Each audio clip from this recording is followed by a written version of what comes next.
Նախ սկսենք նրանից, որ իրապես Սամվել Կարապետյանի շուրջ այս կոնտեքստը քաղաքական այն աստիճան ընդգծված է, որ նույնիսկ ոչ միայն անձնական ազատության իրավունքի նկատմամբ միջամտություն է առկա, քանի որ Սամվել Կարապետյանը ապօրինի կալանավորված է, այլ նաև վերջինիս ընտանիքին պատկանող նաև ձեռնարկատիրական գործունեության ոլորտին կա միջամտություն, որ պատկերացրեք նույնիսկ հենց Սամվել Կարապետյանին եւ իր ընտանիքին վերաբերող օրենքի նախագիծ է ներկայացվում, հատուկ ընդգծված նրա համար, որպեսզի իր սեփականության իրավունքին միջամտություն տեղի ունենա, դա այն է, ինչ կատարվում է հենց հիմա ազգային ժողովում, որը աբսուրդային է։ Իդեպ նույնիսկ մարդկային արժեհամակարգի տեսանկյունից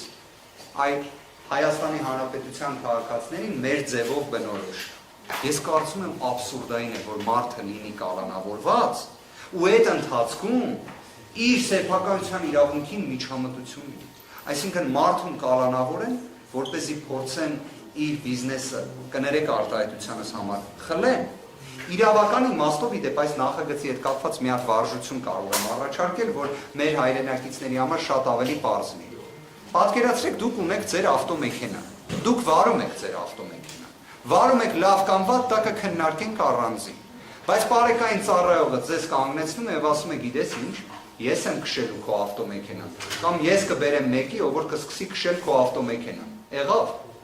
Այս նախագիծը դրա մասին է։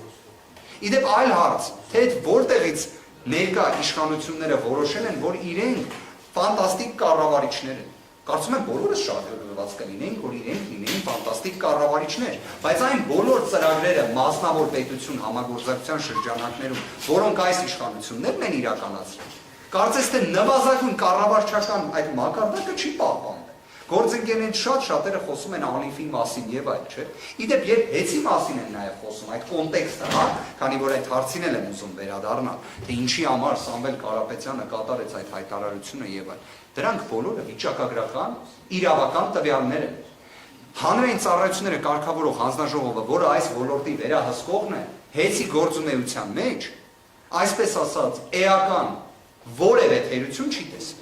Ավելին, միայն դրականն է տեսել, եթե այդպես փորձենք համադրության մեջ դնել։